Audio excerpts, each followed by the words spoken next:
வணக்கம் மக்களே. இன்னைக்கு நம்ம என்ன பார்க்க போறோம்னா, மோடி ஆட்சிக்கு வந்தாலும் நீண்ட காலம் நீடிக்க வாய்ப்பில்லை. வெளியான அதிர்ச்சி காரணம்.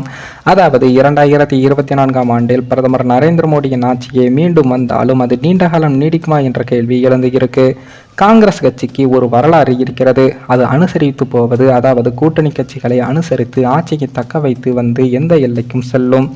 உதாரணமாக, சோனியா காந்தி வெளிநாட்டுக்காரர் என்பதால் அவரால் பிரதமராக முடியாமல் போக மன்மோகன் சிங்கை காங்கிரஸ் களமிறக்கியது. அவ்வளவு மக்கள் செல்வாக்கு இல்லாத மன்மோகன் சிங்கை வைத்து 10 வருடங்கள் காங்கிரஸ் ஆட்சி செய்தது. மைனாரிட்டி காங்கிரஸ் கூட்டணிகளை அனுசரித்து ஆட்சி செய்தது. அப்படி கூட்டணி ஆட்சியை செய்ய ஈகோ கூட இருக்கக்கூடாது. அனுசரிக்க தெரிய வேண்டும். கூட்டணிகள் கோரிக்கைகளை ஏற்றுக்கொள்ள வேண்டும். இந்தியா என்பது மாநிலங்களின் தொகுப்பு என்பதை உணர வேண்டும். ஆனால் ஒரு நாடு ஒரே கொள்கை என்று சொல்லும் பாஜகவிற்கு இந்த ஸ்டைல் செட் ஆகாது. அதனால்தான் வாஜ்பாய் ஜெயலலிதா ஆட்சி 13 நாட்களில் கவிழ்ந்தது. இதனால் விபி அரசை பாஜக கவிழ்க்கவும் பாஜகவிடம் கொள்கை ரீதியாக சகிப்புத்தன்மை குறைவாகவே இருந்ததே காரணம்.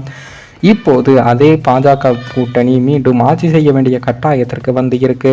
ஆனால் மோடி பாஜக கூட்டணிகளின் ஆதரவுடன் ஆட்சி செய்ய வேண்டும் என்றால் அதற்கு பல விஷயங்கள் சரியாக ஒத்துப்போக வேண்டும். சந்திரபாபு நாயுடு மற்றும் நிதிஷ்குமார் ஆதரவோடு தான் பாஜக ஆட்சி அமைக்க முடியும். பாஜக அவர்களின் இருப்பிலேயே குழப்பம் ஏற்பட்டு உள்ளது. பாஜகவுக்கு பெரும்பான்மை கிடைக்காததும் சந்திரபாபு நாயுடு மற்றும் நிதிஷ்குமார் இருவரிடம் ஆதரவு கேட்பது பாஜகவுக்கு சிக்கலாக உள்ளது. அதே போல சந்திரபாபு நாயுடு மற்றும் நிதிஷ்குமார் இருவருமே இந்துத்துவாவின் கருத்தியலில் எதிர்ப்பாளர்கள். இருவருமே மாநிலங்களுக்கு அதிக உரிமை வேண்டும் என்று கேட்பார்கள். சந்திரபாபு நாயுடு மற்றும் நிதிஷ்குமார் இருவரும் மதசார்பற்ற அடையாளம் கொண்டவர்கள். சந்திரபாபு நாயுடு மற்றும் நிதிஷ்குமார் இருவரும் பிரதமராக ஆசைப்படுபவர்கள்.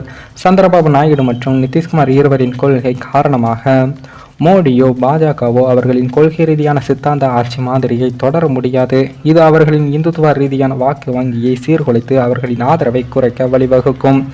அதே போல மோடிக்கு தனிப்பட்ட இமேஜ் முக்கியம். அவர் சந்திரபாபு நாயுடு மற்றும் நிதிஷ்குமார் சொல்வதையெல்லாம் கேட்டு நடக்க மாட்டாரு. மோடி நீண்ட காலம் சந்திரபாபு நாயுடு மற்றும் நிதிஷ்குமார் பேச்சை கேட்க வாய்ப்பு இல்லை என்பதால் இப்போது மோடி ஆட்சிக்கு வந்தாலும் கூட ஆட்சி நீண்ட காலம் நீடிக்குமா என்பதே கேள்விதான். பாஜக எதிர்காலத்தை கருதினால் நிதின் கட்கரி, ராஜ்நாத் சிங் ஆகியோரை பிரதமராக்கலாம். இவர்கள் சந்திரபாபு நாயுடு மற்றும் நிதிஷ்குமார் பேச்சை கேட்டு ஆட்சி செய்யலாம்.